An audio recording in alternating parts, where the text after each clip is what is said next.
मैं कर्मयोगी हमारे इस मतदाता संघ चैनल में आप सभी का स्वागत करता हूं। तो मित्रों, आज का यह विषय, जैसे कि बिहार में हर चुनाव में बिहार की जो समाज है वो समाज अधिकतम अपने जाति आधारित ही वोट डालते हैं। तो उसी से संबंधित यह विषय आज के हम रखेंगे। तो मित्रों, जैसे कि बिहार के वह सभी जन समुदाय, जैसे यादव समाज, दलित समाज एवं अन्य जातियां जो बिहार के हर चुनाव में अपनी जातियां देखकर ही अपने जाति वाले नेता को ही अपना वोट देते हैं और अपनी जाति के आधार पर। तो मित्रों, मेरा उन सभी लोगों से कुछ प्रश्न है। पहला मेरा प्रश्न है कि आप चुनाव में अपनी जाति को देखकर अपने जाति वाले नेताओं को ही आप लोग वोट देते हैं। तो आपसे मेरा प्रश्न है कि जब आप दूसरे राज्य में जाते हैं तो वहाँ के नागरिक, वहाँ के लोग आपको क्या कहकर पुकारते हैं? कृपया करके वह सभी जाति आधारित जो वोट डालते हैं इस विषय पे अपना उत्तर देंगे। मित्रों, बिहार राज्य में जो बिहार के नागरिक है वो बिहार राज्य से जैसे ही बाहर जाता है और दूसरे राज्य में जाते ही उसको किसी जाति के नाम से नहीं पुकारा जाता है, उसको कहा जाता है ओए बिहारी, ए बिहारी। तो मित्रों, यहाँ पे जैसे ही राज्य के नागरिक जब दूसरे राज्य में जाते हैं तो इनकी पहचान होती है बिहारी के नाम से। और वह भी मित्रों एक आपत्तिजनक, एक जैसे कहते हैं कि व्यंग कसना, जैसे कि एक जलीलता के शब्द का एक जो है कि प्रक्रिया देना। और मित्रों, यहाँ तक कि बिहार राज्य के जो नागरिक है ना, वो दूसरे राज्य में बिहारी कहलाने में भी अपने आप को शर्म महसूस करते हैं। तो जैसे कि मित्रों, दूसरे राज्य में जब जाने थे तो एक जलालत का एक व्यंग कसते हुए बिहारी कहा जाता है और बिहारी कह के पुकारा जाता है, जो एक अपमानित की तरह से। और मित्रों, खुद स्वयं बिहार के जो नागरिक हैं वो नागरिक बिहार राज्य के बाहर जाते ही अपने आप को बिहारी कहलाने में भी उन्हें शर्म महसूस होती है। तो इन सभी जातिवादी के आधार पर जो वोट देते हैं, मेरा इनसे यह एक प्रश्न है कि आप बताइए कि आपको, तो आप चुनाव में तो देते हैं वोट जाति के आधार पर, लेकिन आपकी पहचान दूसरे राज्यों में बिहारी के नाम से क्यों होता है?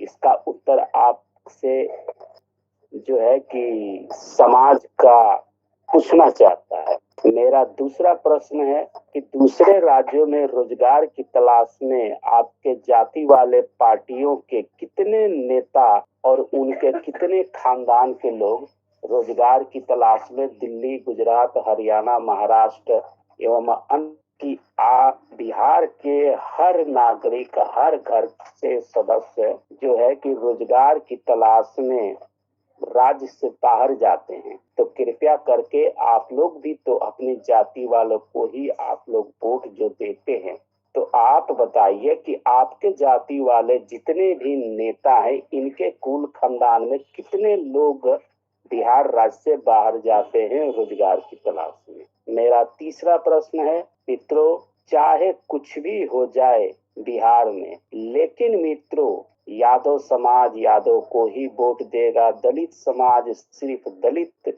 नेता को ही वोट देगा। मित्रों, इन समाज की स्थिति ऐसी है ना कि यह समाज के जो लोग हैं, ये उनके एक कहावत आती है कि अपना घर को बर्बाद करके पड़ोसी से भीख मांग करके खाना।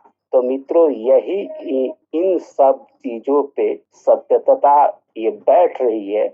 और ये कैसे, तो अब मैं बता रहा हूँ कि जैसे कि यह समाज के लोग अपने जाति वाले को तो नेता को वोट देते हैं राज्य में, लेकिन दूसरे राज्य में इनको रोजगार चाहिए। क्यों?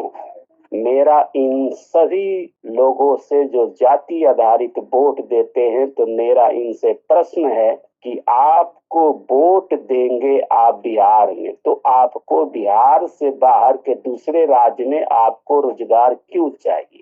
जबकि तो आपने वोट दिए, आपकी सत्ता जो है कि बनी, सरकारें बनी, तो आपके जाति वाले नेताओं ने बिहार में रोजगार आपके लिए क्यों नहीं व्यवस्था किया? आपने सरकार बनाई। तो मित्रों, मेरा यह तीसरा प्रश्न है कि आप लोग दूसरे राज्य में रोजगार की तलाश में क्यों क्यों जाते हैं?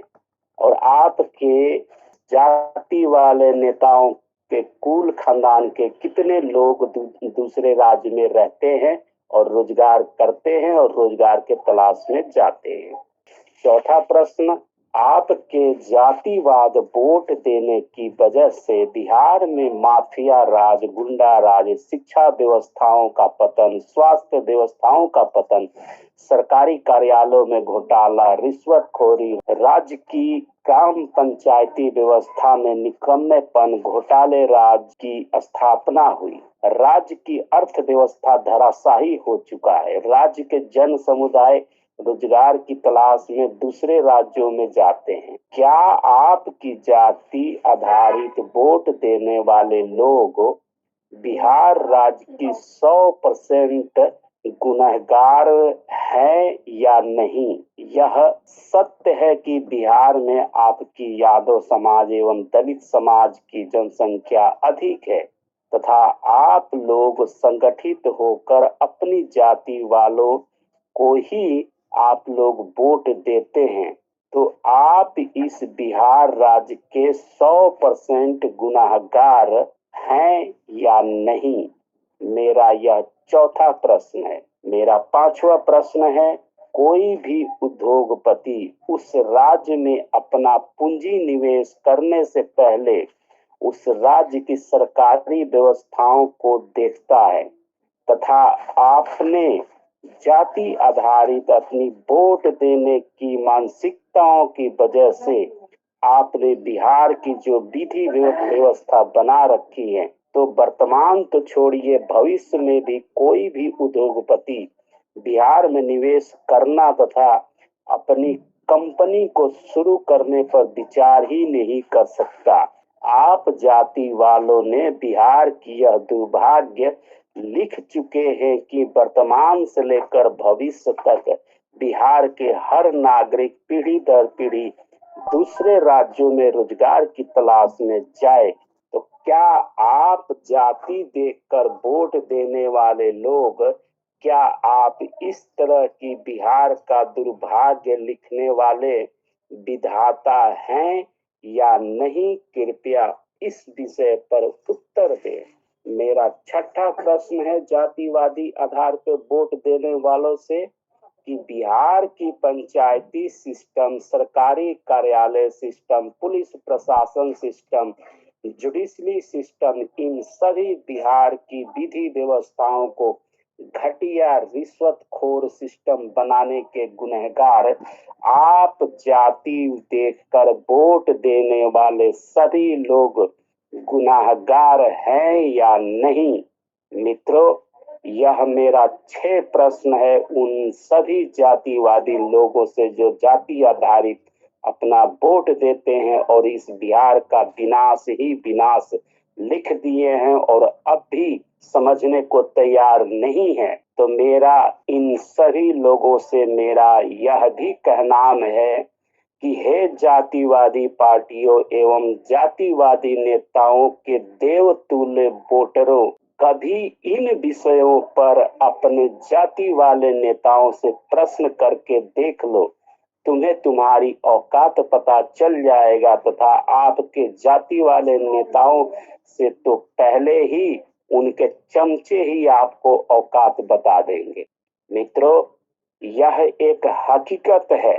मित्रों, मैं यह भी कहना चाहूंगा कि आपकी जाति आधारित नेताओं एवं पार्टियों के एक ऐसी मानसिकता गुलामी है जो इतना सब कुछ होने के बाद तथा बिहार की विनाश होने के बाद भी, साथ ही आपकी भी और आपके परिवार की भी दुर्दशा होने के बाद भी, कुछ भी हो जाए, लेकिन आप लोग अपने जाति वाली पार्टियां एवं नेताओं को ही आप लोग वोट देंगे, यह भी एक कटु सत्य है। मित्रों, मैं वह सभी ऐसे लोगों के समाजों से कहना चाहूंगा कि कुछ नहीं रखा है इस राजनीतिक गुलामी में। इस गुलामी में विनाश ही विनाश है, आपका भी, आपके परिवार का भी, आपके वर्तमान, आपके भविष्य का भी। आपके जाति वाले नेताओं दिन प्रतिदिन तो करोड़पति बनेंगे, लेकिन आपका पतन ही पतन होगा, विकास नहीं होगा। अंत में मैं बस यह आपसे निवेदन करूंगा कि जाति देखकर नहीं, राज्य की स्थिति, परिस्थिति एवं विधि व्यवस्थाओं पर अपना वोट करिए। मेरा यह अंतिम संदेश है और विनम्रता पूर्वक हमारे बिहार के सभी नागरिक के लोगों से यह मेरा प्रार्थना है। इसी के साथ मैं यह कार्यक्रम समाप्त करता हूँ। आपसे पुनः मैं एक अलग भाग लेकर के आऊंगा। तब तक के लिए धन्यवाद। हर हर महादेव।